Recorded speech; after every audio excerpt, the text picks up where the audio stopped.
শুক্রবার দিন লাঞ্চে যদি এরকম একটা থালা আপনার সামনে থাকে তাহলে কেমন হয়? সুপ্রিয় দর্শক, আসসালামু আলাইকুম। আমি সাথী সিম্পল কুকের পক্ষ থেকে আপনাদের সবাইকে স্বাগত। আজ শুক্রবার, আর শুক্রবার দিন আমরা হঠাৎ করেই ঘুম থেকে উঠে মনে হলো যে কোথাও যাই, তো আপার বাসায় চলে গেলাম। আর ওনাকে ফোন দিয়ে 11টায় বললাম, উনি এত তাড়াতাড়ি কিভাবে 2টার মধ্যে এগুলো রেডি করলো, আসলে অবিশ্বাস্য। তো সেই অবিশ্বাস্য রেসিপিটাই আপনাদের সাথে শেয়ার করতে যাচ্ছি। আশা করছি আপনাদের অনেক ভালো লাগবে। পার্সোনালি ওনার রান্না আমার খুবই ভালো লাগে, তাই ভাবলাম আপনাদের সাথে রেসিপিটা শেয়ার করি। চলুন কথা না বাড়িয়ে দেখে নেওয়া যাক মূল রেসিপিটা। ফ্রাইড রাইস তৈরি করবেন, এই জন্য এইখানে চিকেন এভাবে কিমা করে নিয়েছেন, নিয়ে এতে অ্যাড করে দিয়েছেন 1 চা চামচ মতো টেস্টিং সল্ট, সয়া সস দিয়েছেন 1 চা চামচ মতো, আগেই দিয়ে দিয়েছিলেন, জাস্ট দেখানোর জন্য এটা করে নিলেন। আর দিয়ে দিয়েছেন ওয়েস্টার সস 1 চা চামচ মতো, এই যে এই ওয়েস্টার সসটা ব্যবহার করেছেন। আর রেড চিলি পাউডার এখানে দিয়ে দিয়েছেন 1/2 চা চামচ মতো, দিয়ে এগুলোকে মেখে একটা প্যান গরম করে চুলায় সামান্য একটু তেল দিয়ে এতে হালকা একটু ভেজে নেবেন উনি। এগুলো একটু ছড়িয়ে দিচ্ছেন, দিয়ে জাস্ট হালকা একটু ভেজে নেওয়া হবে। তারপরে এতে সবজিগুলো অ্যাড করে দেব। আর আপনারা আপনাদের পছন্দ মতো যে কোনো সবজি এখানে ব্যবহার করতে পারেন। এখানে উনি যে সবজিগুলো নিয়েছেন তার মধ্যে রয়েছেন গাজর, আর গাজর নিয়েছে 1 কাপ মতো, এভাবে কুচি করে নিয়েছে। এখন এই গাজরটা আর চিকেন কিমাটা হালকা একটু ভেজে নেওয়া হলে এর সাথে অ্যাড করে দিচ্ছেন মটরশুঁটি 1 কাপ মতো। এরপর যে এসে অ্যাড করে দিচ্ছেন কাঁচা মরিচ, মাঝখান থেকে ফালি করা 4 থেকে 5টি।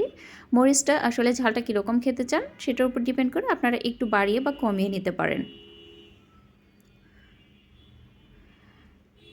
আসলে উনি যেভাবে রান্না করেছে আমি ঠিক সেভাবেই সেটাই আপনাদের সাথে শেয়ার করছি। এভাবে যে পর্যায়ক্রমে আমি করতে পারছি না, আপনারা বুঝে নেবেন। আর এই যে অ্যাড করে দিচ্ছেন পেঁয়াজ, ফালি করে নিয়েছেন 2টা মিডিয়াম সাইজ পেঁয়াজ, বড় বড় টুকরো করে এভাবে, সেটা অ্যাড করে দিলেন। আর এ পর্যায়ে এসে অ্যাড করে দিচ্ছেন পেঁয়াজ কলি 5 থেকে 7টি, এভাবে একটু 1 ইঞ্চি মতো পুরু করে কেটে নিয়েছেন।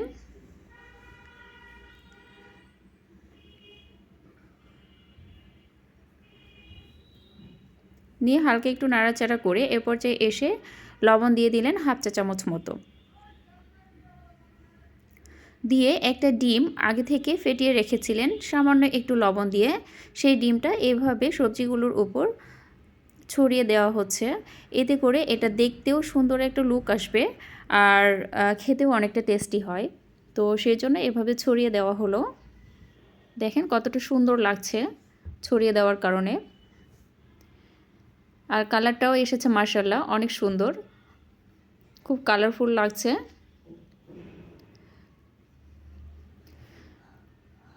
এটা ভেজে নেওয়া মোটামুটি শেষ। আর এই পাশে চুলায় একটা বড় হাঁড়ি গরম করে তাতে 1/2 কাপ মতো তেল দিয়ে 2টা মিডিয়াম সাইজ পেঁয়াজ কুচি করে হালকা একটু ভেজে নিয়ে জাস্ট হালকা একটু ব্রাউন কালার করে এতে 1 কেজি চাল 5 থেকে 7 মিনিট মতো ভেজে নিয়েছেন। আমি সেটা দেখাতে পারি নাই, সরি। আর এই যে ভেজে নেওয়া শেষ, এখন গরম পানি অ্যাড করে দিচ্ছেন। উনি ওনার আন্দাজ মতোই পানি অ্যাড করে দিচ্ছেন, মানে মাপ করে দেন না। আসলে উনি পাকা রাঁধুনিদের ক্ষেত্রে কিন্তু মাপ করে দিতে হয় না। তবে যারা নতুন রাঁধুনি তারা কি করবেন, যে চাল যে পরিমাণ নেবেন তার ডাবল পানি দিয়ে দিবেন। আর এই যে এখানে এ পর্যায়ে লবণ অ্যাড করে দিলেন 1/2 চা চামচ মতো। আর এখানে একটা ডিম সামান্য একটু লবণ দিয়ে ফেটিয়ে নিচ্ছেন, এটা রাইসের সাথে অ্যাড করা হবে। এই যে পানিটা মোটামুটি শুকিয়ে এসেছে, তলার দিকে চলে গেছে। আর এই যে ডিমটা ফেটিয়ে রাখলেন সেটা এখন স্ক্রাব আউট করে নেওয়া হবে, তারপর রাইসের সাথে অ্যাড করে দেবেন। দেখেন উনি কত সুন্দরভাবে স্ক্রাব আউটটা করে নিচ্ছেন। যারা নতুন আশা করছি তাদের অনেক উপকারে আসবে। এইভাবে করে করবেন, তাতে দেখবেন যে স্ক্রাব আউটটা অনেক সুন্দর হয়। আর এটা যদি ফ্রাইং প্যানে করা হয় তাহলে দেখবেন আরও ছড়িয়ে থাকবে এবং করতেও অনেক সুবিধা হবে।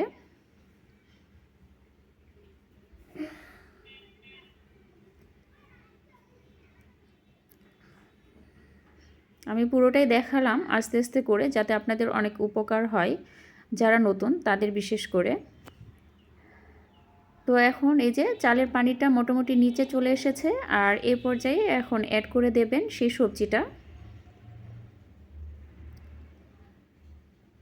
চাল যে পরিমাণ নেবেন তার ডাবল পানি দিয়ে দেবেন, তাহলে অনেক ঝরঝরে হবে ফ্রাইড রাইসটা। আর যদি চালের পরিমাণটা অনেক বেশি হয়ে যায় তাহলে ডাবলের একটু কম পানি দেবেন, এতে করে অনেক ঝরঝরে হবে। আর এখানে সবজিটা মোটামুটি সবটাই দেওয়া হয়েছে, জাস্ট একটু তুলে রেখেছেন সার্ভ করার জন্য। এটা আসলে খালি খেতেও অনেক ভালো লাগে, তাই একটু রেখে দিলেন। আর বাকি সবটাই রাইসের সাথে মিশিয়ে নিচ্ছেন খুব সুন্দরভাবে। নাড়াচাড়া করে একদম সুন্দরভাবে এটা মিশিয়ে নিতে হবে।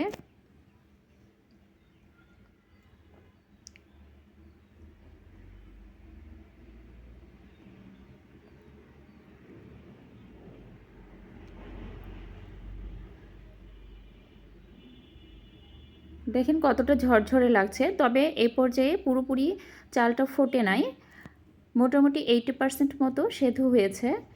আর বাকিটা মোটামুটি ভাপে থাকলেই বাকিটা সময়ে সেদ্ধ হয়ে যাবে। আর এ পর্যায়ে এসে অ্যাড করে দিলেন কালো গোলমরিচের গুঁড়া 1 চা চামচ মতো,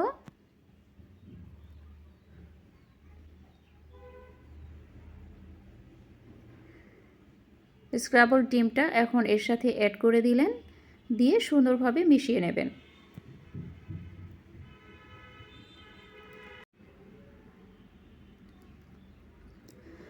আর এ পর্যায়ে এসে অ্যাড করে দিলেন সয়া সস 2 চা চামচ মতো,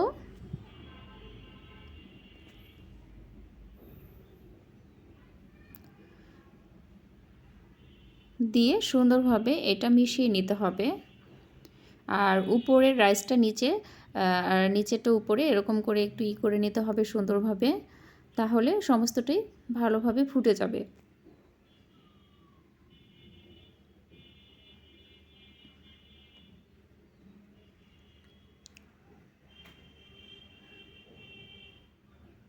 এ পর্যায়ে কিন্তু মোটামুটি ফুটে গেছে। আর কতটা ঝরঝরে হয়েছে দেখেই বুঝতে পারছেন, অনেক ঝরঝরে হয়েছিল। আর টেস্টটাও দারুণ হয়েছিল, মাশাআল্লাহ অনেক সুন্দর হয়েছিল টেস্টটা, তাই আপনাদের সাথে আমি শেয়ার আপনাদের কিছুটা হলেও উপকারে আসবে। এখন এটাকে ঢাকা দিয়ে দমে রেখে দিব 15 থেকে 20 মিনিটের জন্য। আর এই পাশে আদা বাটা 2 চা চামচ, রসুন বাটা 2 চা চামচ, 1 চা চামচ লাল মরিচের গুঁড়া আর একটা ডিম দিয়ে সুন্দরভাবে মেখে নিচ্ছেন। এগুলো দিয়ে চিকেন ফ্রাই তৈরি করা হবে, আর সেজন্য এটাকে খুব সুন্দরভাবে ম্যারিনেট করে নিতে হবে। আর এখানে আরও কিছু ইনগ্রিডিয়েন্টস অ্যাড করতে হবে। এ পর্যায়ে এসে উনি অ্যাড করে দিলেন ময়দা।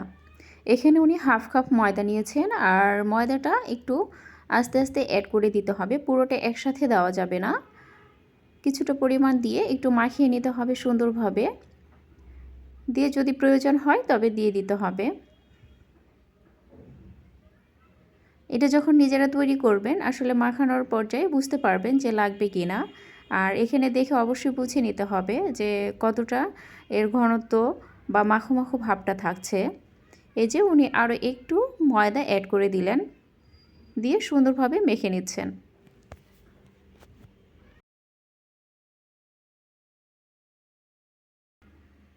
জিরার গুঁড়া দিয়ে দিলেন 1 চা চামচ,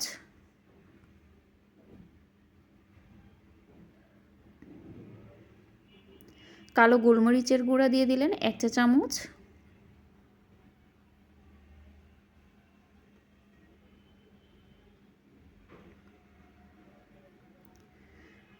দিয়ে সুন্দরভাবে মেখে নিয়েছেন।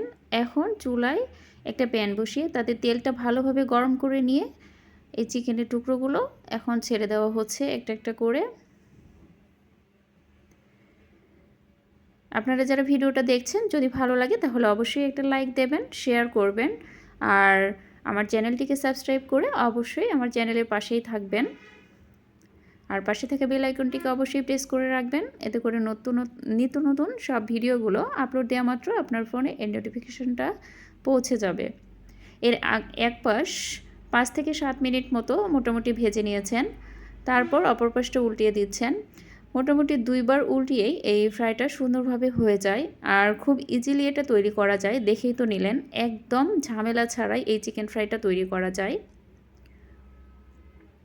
চুলার আঁচটাকে মিডিয়ামে রেখে এই ফ্রাইগুলো সমস্তটাই ভেজে নেওয়া শেষ। এই যে সার্ভ করেছেন।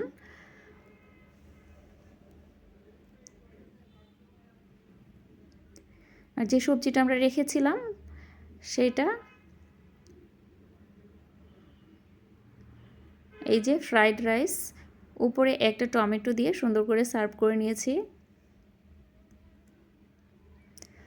এখানে চিকেন রান্না করেছিলেন সেইটা, এটা সবজি, আর হচ্ছে এইটা শুটকি মাছের একটা রেসিপি, অনেক মজা হয়েছিল। আর এখানে রয়েছে আস্ত বাঁধাকপির একটা রোস্ট, এটাও খেতে দারুণ সুস্বাদু হয়েছিল। কি বলবো, ওনার রান্না প্রত্যেকটাই এত ইয়াম্মি বলে বোঝাতে পারবো না, আমার তো খুবই ভালো লাগে। আর আমি যেভাবে রেসিপিটা দেখালাম, আশা করছি আপনারা যদি এভাবে ট্রাই করেন আপনাদেরও অনেক ভালো লাগবে আর পরিবারের সবাই অনেক পছন্দ করবে। এই যে প্লেটটা উনি সাজিয়ে নিয়েছেন, কতটা সুন্দর লাগছে দেখেন। আর প্রত্যেকটা খাবারই অনেক টেস্টি হয়েছিল। তো এতক্ষণ ধরে আমার ভিডিওটা দেখার জন্য আপনাদেরকে অনেক অনেক অনেক ধন্যবাদ। আশা করছি দেখা হবে আগামী পর্বে নতুন কোনো রেসিপির সঙ্গে। আর সে পর্যন্ত ভালো থাকবেন, সুস্থ থাকবেন। তো খাবার সামনে রেখে আর কতক্ষণ ওয়েট করব, এখন আমরা খেয়ে নিব। আল্লাহ হাফেজ।